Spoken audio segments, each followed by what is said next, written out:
Y por cierto, vale la pena arrancar con, ya tiene rato que lo arrancamos, ¿cómo está el peso respecto al dólar? ¿Cómo va el superpeso? Vamos. 18.75, ¿no? La verdad es que está muy bien, muy estable. Su mejor momento fue cuando estuvo el 17 de enero en 18.66. Después tuvo efectivamente una pequeña devaluación, pero se volvió a estabilizar y ahora ya se ha vuelto, ¿no?, a la tendencia negativa en 18.75 pesos. Esto es importante porque apenas el día de ayer reveló el INEGI que México creció al 3%, perdón, del Producto Interno Bruto. Y ahora se menciona que rumbo al 2000, en este año arrancando, pues viene ahora sí la activación del llamado nearshoring, y que según HSBC, el cálculo es que se van a invertir, va a haber una inversión extranjera directa de más o menos 40,000 millones de dólares, rompiendo todos los récords. Imagínense, 40,000 millones de dólares únicamente para chips, van a ser 15,000 millones de dólares. Y bueno, aquí también está el tema de la famosa planta de Tesla, que bueno, no se va a ubicar ya en Nuevo León, sino se va a ubicar en Hidalgo. Incluso esto es lo que les comenté ayer, ¿se acuerdan del chisme? Que les comenté por qué no se iba a poner Nuevo León, la planta de Tesla en Nuevo León. Hoy el Reforma pues hace referencia a esto, para que vean que no me equivoco. Pone CFE en peligro planta de Tesla en Nuevo León. Claro, obviamente es lo mismo que Reforma, pero bueno. La falta de suministro eléctrico por parte de la CFE podría frenar la instalación de la gigaplanta de Tesla en Nuevo León, aseguraron ayer fuentes de Austin, en Texas. Lo que les comenté, el problema es que en Nuevo León no tienen suficiente electricidad, y por cierto tampoco agua, pero bueno, ese problema es la electricidad. Y bueno, por esa razón no se va a poder instalar ahí la Gigafactory. Pero le quieren echar la culpa a la CFE, la verdad es que la culpa es de Iberdrola. Pero al margen de eso, donde sí tienen suficiente electricidad y sí está garantizado el suministro eléctrico, es en Hidalgo. Es cerca de la IFA. A 5 kilómetros de la IFA hay suficiente suministro eléctrico y, claro, terrenos idóneos para instalar la Gigafactory. Se los comenté ayer. Les dije que esta era la razón. ¿Y ya ven? Ya lo está confirmando el Reforma. Entonces, también, por cierto, en el AIFA, y es que es sorprendente, la IFA que pues todo el mundo, los derechos lo querían descalificar, ha arrancado este año de una manera sorprendente. Está lo de la Gigafactory, que va a estar ahí cerquita de la IFA. Bueno, también se ha mencionado que la empresa ferroviaria internacional, que bueno, tiene aquí también en México una fuerte presencia, Kansas City Southern, Kansas City South, bueno, la Kansas City, ¿no? Es la más importante. Va a instalar ahí cerquita de la IFA una base multimodal de carga, de transportes de carga. Van a llegar, pues, trenes de carga a la IFA. Sí, es cierto. Entonces, va a llegar también ahí. Y estamos hablando de una inversión de 200 millones de dólares alrededor también de la IFA. Entonces, al final, todo esto que les estoy comentando hace que el peso se aprecie, hace que el dólar se abarate, por así decirlo, porque van a llegar un montón de dólares con todas estas planeadas inversiones y claro, las que se detonen cuando, bueno, ya esté más caminando el TEMEC, ¿no? En el tema del nearshoring, por un montón de cosas, pero bueno, aquí estamos viendo alrededor del AIFA. Y bueno, la verdad es que ya hoy se menciona mucho este tema de que la IFA, que la Gigafactory se va a instalar dicen que en el Estado de México, pero no, es en Hidalgo. Aquí es donde también están mintiendo. Dicen que se va a ir al Estado de México y no es que tengan nada en contra del Estado de México o con contra de este estado, sí, pero Elon Musk no visitó el Estado de México. Elon Musk visitó el Estado de Hidalgo. Y les digo que yo vi fotos de Elon Musk con el gobernador de Hidalgo. Para que quede claro, no va al Estado de México, sino va al Estado de Hidalgo a terrenos que compraron. Creo que por el tema de la refinería que se va a instalar allá. Bueno, hay una refinería, pero se van a instalar otras. Y también terrenos que hayan comprado para instalar el aeropuerto en Tizayuca. ¿Se acuerdan? Es que han comprado un montón de terrenos por mucho tiempo. Entonces les sobra terreno. Y ya que hay conexiones importantes por el AIFA, bueno, pues van a aprovechar todo esto. Y la verdad también va a haber una viabilidad técnica eléctrica, eso también está garantizado. Así que es inminente que se anuncie esto. Bueno, no voy a decir inminente, pero pero muy probable. Bueno, vamos a otro tema. Fíjense que el día, para que vean cómo después los periodistas apartidistas y completamente objetivos solo son simuladores. Chequen quién apareció en la plenaria del PAN hace apenas unos días. No vamos como Venezuela ni vamos para allá, porque para eso están ustedes, o por lo menos yo confío que para eso estén ustedes. Están todos los anhelos de muchísimos mexicanos. No la caguen.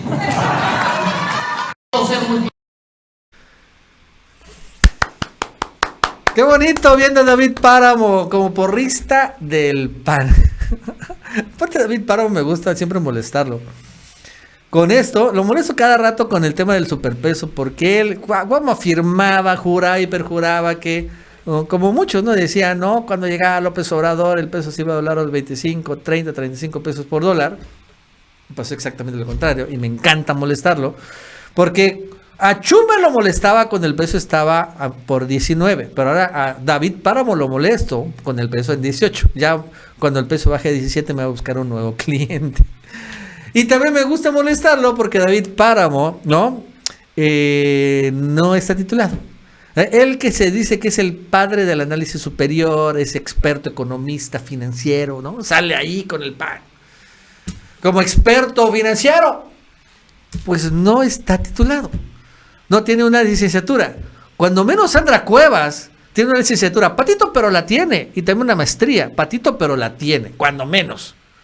De algo que sea de Sandra Cuevas, pero tiene su cédula. La verdad es que sí la tiene. ¿No? Hasta es doctorante. Vaya, hasta Samuel García. Hablando de Samuel García, él también tiene licenciatura y maestría. Y creo que hasta 2 doctorados. Ya saben cómo son estos. Se los regalan, ¿no? 2 por 1. Pero David Páramo ni eso tiene. Sandra Cuevas es más estudiada que David Páramo. Digo, nada más lo comento porque o sea, es que él se dice que es experto y es que hay un montón. Así hay un montón de gente que se dice experto en algo que pues es supuestamente muy sofisticado, ¿no? La economía, las finanzas, el dinero, el tipo de cambio, el capital, las inversiones, importaciones, exportaciones. Y no es, y entonces me gusta molestarlo porque yo sí estoy titulado y por aparte del ITAM, entonces siempre le saco el título. Y siempre me dice, ¿y eso qué tiene? ¿Eso qué tiene? Pues no tiene nada. La verdad es que hay mucha gente que no está titulada, pero bueno, es que que se vende como experto, ¿no? Como que es la mamá de los pollitos. Entonces sí me gusta fregarlo ahí. Pero bueno, ahí está el David Páramo, como los periodistas ultra mega apartidistas y 100% objetivos, como recientemente, claro, Carmen Aristegui, ¿no? Obvio, otra super periodista increíblemente profesional, apareciendo al lado del Hecho Córdoba en su destape, porque lo del Hecho Córdoba el fin de semana fue un destape a la presidencia. Bueno, no, pero sí, no le digan que es apartidista. Me encanta que somos apartidistas y objetivos. Ajá, cómo no. Fíjense que quién es un verdadero periodista. El Epigmenio Ibarra. Y es que es curioso, ¿verdad? Es que los buenos periodistas también son muy claros en sus deseos, ¿no? En sus sesgos. Porque realmente nadie en esta vida es 100% objetivo. No se puede ser. Si al final todos tenemos un punto de vista de todas las cosas. Entonces, fíjense que hoy Epigmenio Ibarra estuvo en participación con Ciro Gómez Leiva y ahí le dijo en su cara que finalmente el fenómeno García Luna en gran medida estuvo alimentado por los medios de comunicación como él, como Ciro. Vamos a escucharlo. De lo que sucedió con los medios y García Luna. Y digo que también son culpables aquellos que ensalzaron a García Luna, lo convirtieron en leyenda, se alquilaron para sus montajes, y estos que lo defienden hoy con denuedo y con más enjundia que sus propios abogados. ¿Quién defiende hoy? Muchos. ¿Pero quién? ¿Quién defiende? En la prensa está plagado, Ciro. O no hay ni uno, ¿eh? En ¿Tú has ubicado a uno? Lee el Financiero.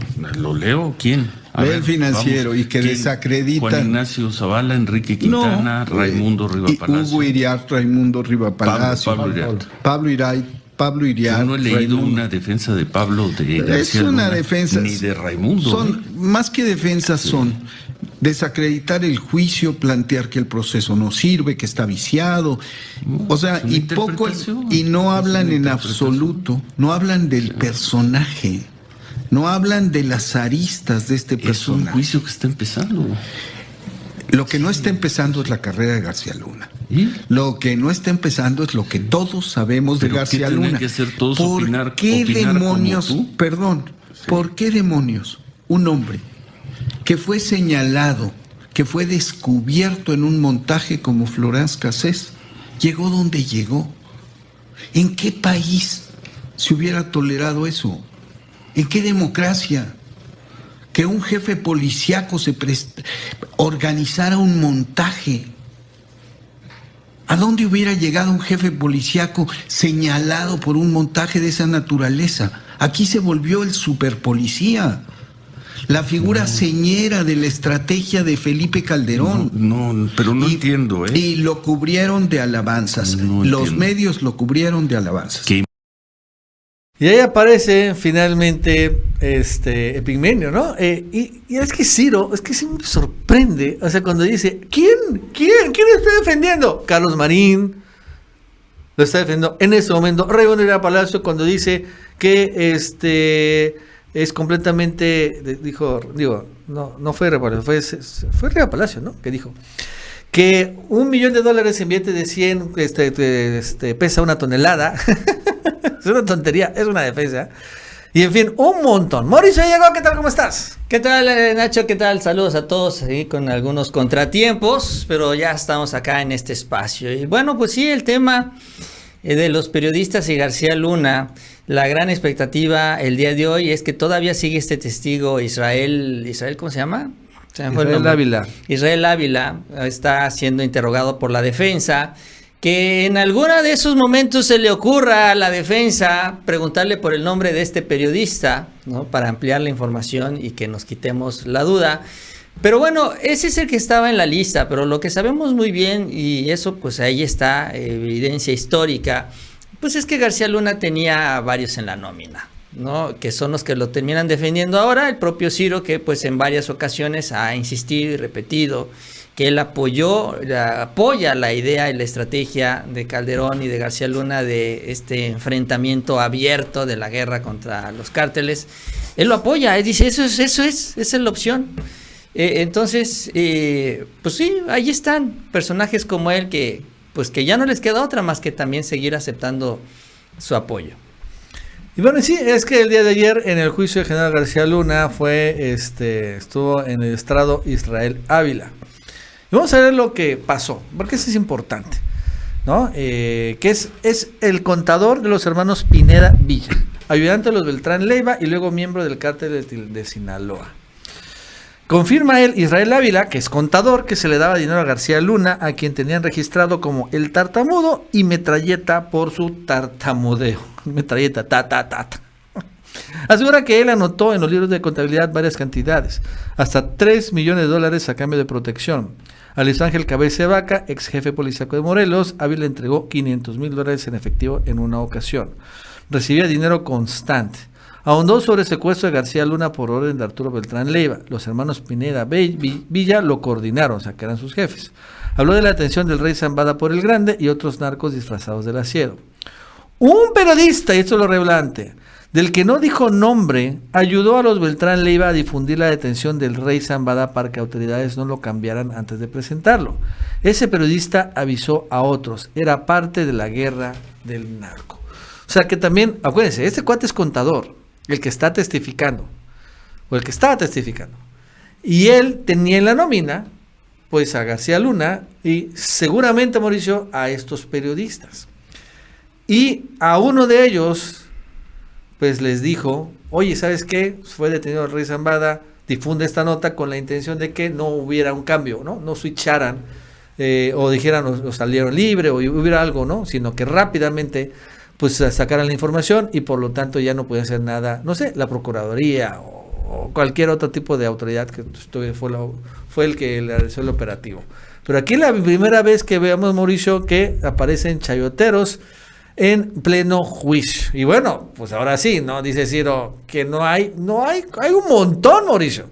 Está Raimundo Rivera Palacio, Carlos Marín, Fernández Menéndez, obviamente Lord Montajes y muchos, pero muchos más. Sí, a final de cuentas, acuérdate, Nacho, que en esos años se hizo este pacto, el pacto para no hablar, difundir, informar sobre la violencia que se estaba registrando en México. Este acuerdo, ¿no? Pues negociado con el gobierno federal para ocultarnos la verdad, que eso es lo que finalmente estaba sucediendo. Y lo que se terminaba informando era lo que estos grupos, estos cárteles querían que se informara. Oye, ya detuvimos a este personaje, pues ahí está, ya lo informamos.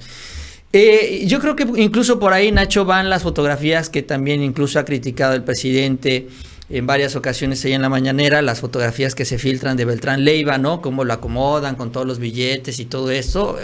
Yo creo que va en esto mismo, ¿no? Va en esta misma dirección, en este mismo sentido, en donde estos grupos, ¿no? Que pues tenían estos tentáculos también a nivel de medios de comunicación, pues marcaban línea, marcaban pauta, qué es lo que queremos que se informe, que lo que se comunique. Y bueno, importante el nombre, aunque pues es uno de varios, ¿no? Finalmente yo creo que es importante tenerlo para que pues se empiecen como que a deslindar responsabilidades, ¿no? También el aludido empiece a empinar a los demás, no se vaya a sentir solito en las acusaciones y nosotros tengamos claridad, ¿no? Sobre pues quiénes también están involucrados a este nivel. Y bueno, Mauricio, rápidamente para el juicio de Genaro García Luna, ya bajó, ¿no? Sacó más este señor Arturo Ávila, ¿no? Israel Ávila. Ya no sacó más y hay un nuevo testigo que está ahorita en el estrado, que se llama Harold Mauricio Poveda Ortega, alias El Conejo o Rabbit, quien tenía una relación cercana con Arturo Beltrán Leiva, a quien le llamaba tío. Era una relación de padre-hijo. En esos años, don Joaquín, el mayo de los Beltrán Leiva, tenía una relación maravillosa, afirmó. Así que bueno, no se sabe más, cuando menos. Repito, es que pues como el juicio no se pasa por video, por audio, nada más son las versiones ahorita escritas por Twitter. Bueno, pues cuando menos eso es lo que sabemos ahorita. Y ya no están mis reporteros favoritos, Mauricio, el New York Times. Entonces nos quedamos con la versión pues editada de algunos reporteros mexicanos. Pero bueno, ahí está más o menos. Vamos a ir obviamente atentos a lo que está pasando. Vámonos a otro tema. Fíjate que hoy otra vez Adán Augusto López Hernández arremete contra Lorenzo Córdoba y Ciro Murayama por dar un montón de desinformación en torno a la plan B de reforma electoral, porque están enloquecidos Lencho y Ciro, diciendo una serie de mentiras que hoy incluso fueron desmentidos en el quién es quién en las mentiras de la mañanera. Pero vamos a escuchar a Adán. Hay mucha desinformación y mucha mala información en torno al tema de la reforma electoral. Iniciaría explicándole que la iniciativa de reforma constitucional que el presidente de la República presentó y que finalmente fue rechazada en la Cámara de Diputados, pues era una iniciativa avanzada. Proponía, entre otras cosas, que los consejeros electorales fuesen electos de manera directa.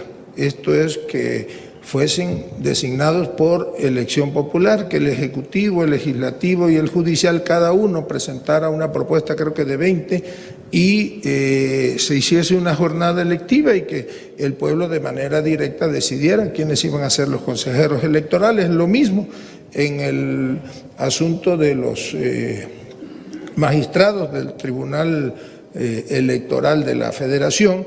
Y venía igualmente una serie de ajustes, sobre todo administrativos, para reducir los gastos operativos. Desaparecían los organismos locales para que el INE, fíjense la paradoja, la iniciativa lo que promovía era fortalecer las tareas del Instituto Nacional Electoral y fuese el INE el que se quedara a cargo de la organización de los procesos locales, que desapareciera una sala intermedia del Tribunal del Poder Judicial de la Federación, porque era ese excesivo el gasto y no tiene carga de trabajo. Se agilizaba pues el proceso jurídico para validar los resultados electorales.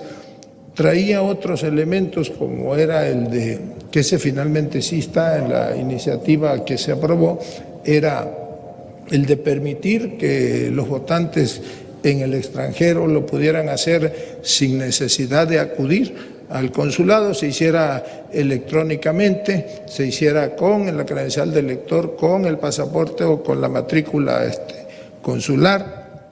Se establecía también el voto electrónico, se establecía una reducción en el número de legisladores, tanto Cámara de Diputados como Cámara de Senadores.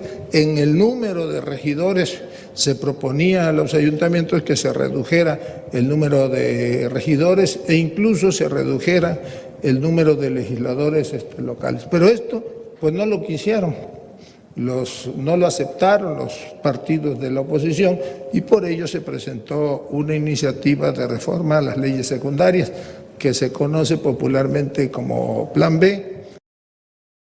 Dan Augusto, que bueno, la verdad es que entre más Lencho empieza a hablar del Plan B, bueno, Adán obviamente más va a defender el Plan B, pues esto va, creo yo, a ayudarle, ¿no? Ahorita en la cuestión de las encuestas, ¿no? La verdad es que es una manera orgánica, no forzada, no necesariamente, o sea, no como aparece en Claudia Sheinbaum y Marcelo Ebrard, ¿no? Con cosas pagadas para proyectarse, sino pues con esto al final tiene hasta mucho más efectivo, Mauricio.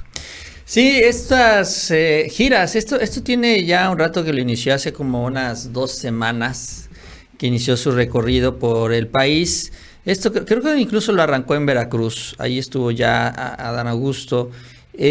Cuando él informa sobre estas visitas, pues él informa que también esta fue una indicación del presidente López Obrador, porque hay que informar sobre el Plan B, hay que informar sobre la verdad, lo que representa y lo que trae esta reforma electoral. Porque bueno, ya pues sabemos muy bien, hemos visto, la campaña está muy, muy intensa en contra de estas reformas del presidente López Obrador. Incluso yo creo, Nacho, de la pasarela de las corcholatas, y lo decía yo, lo dije en el transcurso de estos últimos días, ayer, el lunes, no me acuerdo, cuando fue todo esto, decía, bueno, es que los otros aspirantes que están en su derecho, y sí es válido porque pues también para eso es, hablaron de su aspiración y hablaron también de sus problemillas como Claudia con el asunto del metro, pidiéndole que la apoyaran y demás, pero nadie más que Adán habló sobre pues el proyecto del presidente.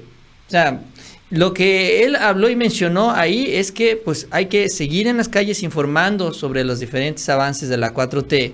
También habló sobre esto de la aprobación del Plan B, habló sobre el tema de los consejeros electorales. O sea, como que los demás aspirantes se olvidaron del presidente y el único que se acordó fue Adán Augusto. Él es uno de los más cercanos funcionarios, pues lo ve varias veces todos los días y bueno, tienen mucha historia juntos. Y yo creo que en este mismo sentido el presidente sabe que pues él está muy pendiente justamente de esto y por eso le encomienda este tipo de acciones. Y ahora Adán, bueno, pues está recorriendo el país informando sobre el Plan B, que pues como lo vemos va a ser un tema de debate nacional y que va a ir cobrando intensidad ahora que inicia el periodo ordinario. Se menciona que en el transcurso de esta semana incluso podría ya aprobarse este Plan B. Se vienen los amparos, viene la marcha que también están organizando a finales de febrero. O sea, es un asunto que va a tomar intensidad.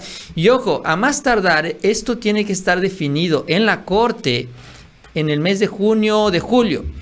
¿Por qué? Porque la ley establece que se tiene que dar cualquier cambio a las reformas, o sea, cualquier reforma se tiene que hacer 90 días antes de que inicie el proceso electoral, que se cumple a mediados del año. Entonces, esto va a agarrar muchísima intensidad justamente para esas fechas, cuando se va a decidir en la Corte. Por eso es que ahora sí que tiene que hasta apurarse a Adán Augusto para recorrer el país, porque esto se tiene que informar.